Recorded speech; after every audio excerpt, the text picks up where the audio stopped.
Hola, ¿cómo están amigas y amigos de Fuerte y Claro? Bienvenidos una vez más a este su espacio en el streaming de la República. Como todas las tardes de 3 a 4 los acompaño por acá Manuela Camacho, retomando la semana y pensando un poco en lo que viene sucediendo. Hoy vamos a ampliar un poco el panorama en el programa para hablar no solo de la coyuntura nacional, sino de lo que viene pasando a nivel regional. Ayer fueron las elecciones en Colombia y la tendencia parece ser muy similar a lo que estamos viendo en el Perú.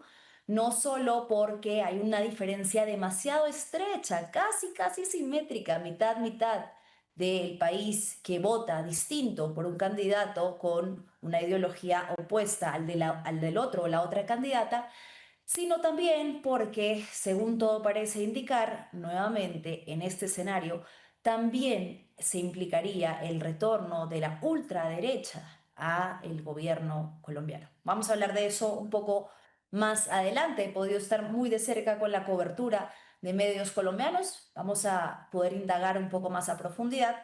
Pero antes de eso, como les decía, tenemos que partir hablando de lo que viene sucediendo en nuestro país, en el Perú.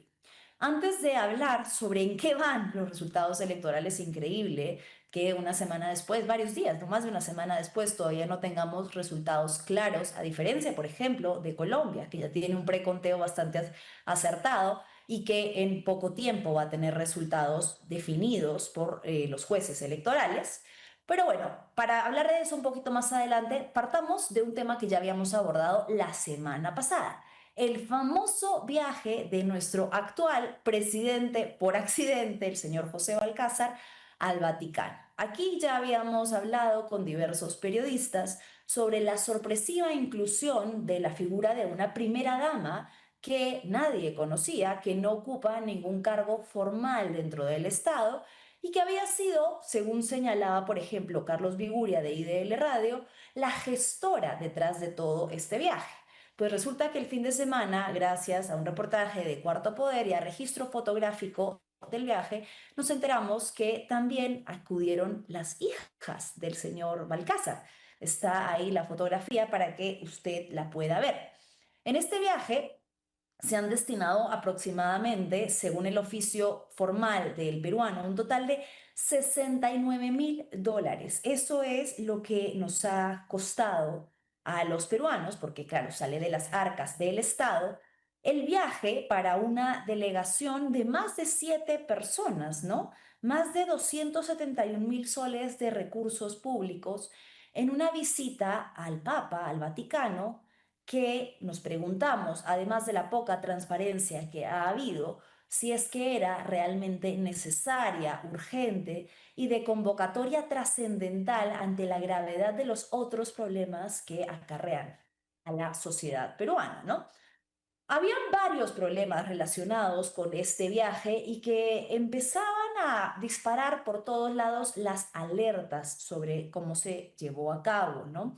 Primero, lo que les decía, la inclusión de Blancanelli Quirós, que prácticamente fue quien orquestó todo el viaje y que de hecho ya hay conocimiento de que tuvo injerencia directa en la organización de esta comisión.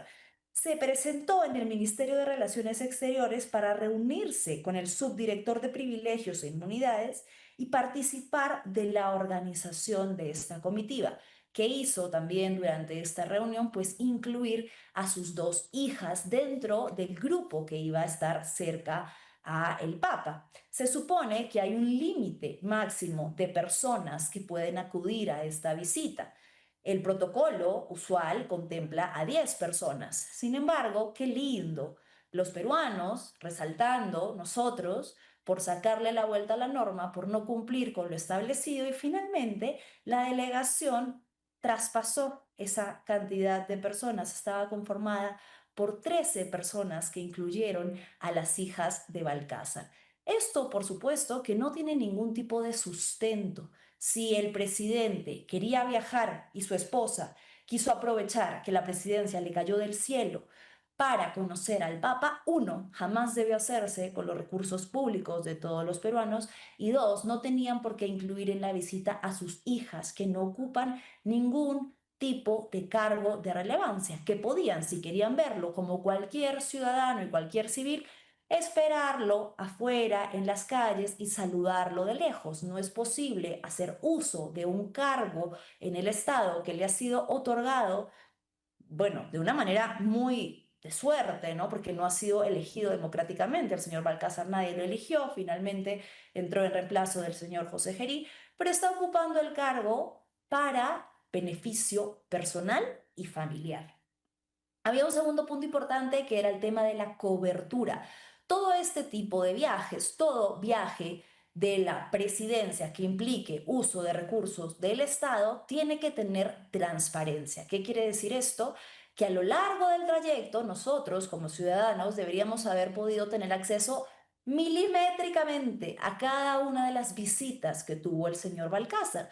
Sin embargo, pasaban los días y no había ni foto, ni registro, ni data en la agenda que debe ser pública del presidente. No hubo ningún tipo de convocatoria a medios y solamente llegó un fotógrafo oficial que empezó a publicar las imágenes después de que se hiciera ya mucho ruido en los medios porque no se sabía nada del viaje. Luego hubo un tema con la fecha, ¿no? El señor Balcázar mintió al señalar que originalmente no iba a viajar el 15 de junio. Esto debido, en teoría, a que habían diversas convocatorias de marchas a nivel nacional precisamente por el momento electoral en el que nos encontramos. ¿Qué dijo Balcázar? Que en vista de eso y del cargo que ocupaba iba a esperar y no iba a viajar el 15 de junio, lo iba a postergar, pero finalmente sí lo hizo. No avisó a nadie, no hubo ningún tipo de anuncio formal, simplemente la ciudadanía y por supuesto la prensa se enteró que había viajado el 15 de junio. O coincidencia, y aquí otro dato relevante que pone en tela de juicio la relevancia del viaje, el 16 de junio estaba programado el inicio del juicio contra el señor Balcázar, acusado del presunto delito de apropiación ilícita. Recordemos que cuando fue decano del Colegio de Abogados de Lambayeque, diversos agremiados lo acusaron de haber pedido que las donaciones, bueno, no eran donaciones, sino el depósito que se hacía mensual a este colegio, se hiciera directamente a sus cuentas personales y por esto se le lleva un juicio.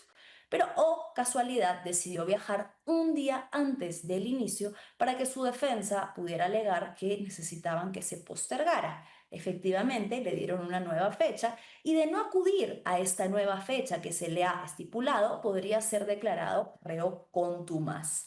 Y el cuarto punto importante dentro de todas las dudas que surgen con respecto a este viaje tiene que ver con los acuerdos que se firmaron para autorizar el permiso. Recordemos que el presidente, la presidenta en funciones, no puede viajar si no es porque el Congreso lo autoriza. Pese a que hubo bancadas que se opusieron inicialmente como Renovación Popular a la realización del viaje, finalmente por mayoría se terminó aprobando que el señor Balcázar viaje con su comitiva al Vaticano. Pero dentro de esos puntos que se establecieron en la agenda, pues se había determinado que iba a tener una serie de reuniones importantes que de alguna manera argumentaban la necesidad del viaje. Una de ellas en concreto la reunión en la OCDE con el secretario general que nunca se dio y que en paralelo, mientras que se canceló, el señor Balcázar estaba atendiendo compromisos familiares en Italia. Muy lindo el tour familiar, muy linda la unión familiar, el paseo, el Eurotrip, pero no se pasen, no con recursos del Estado, no con recursos de todos los peruanos, no para que las hijas puedan ir a saludar al Papa. De eso no se trata y de eso creo que la población está cansada. Bueno, de esto, cuando sepamos un poco más sobre la rendición de cuentas, vamos a poder ver exactamente dónde se alojaron y si es que realmente, como ha señalado autoridades cercanas al señor Balcázar, en el caso de las hijas no se hizo uso de recursos públicos, porque en el caso de su esposa sí, ya está comprobado, se pagó su pasaje con arcas del Estado. Pero bueno, ese es un tema que está por desarrollarse, ¿no? A medida que empecemos a tener mayor transparencia sobre cómo se utilizaron los recursos aprobados para el viaje.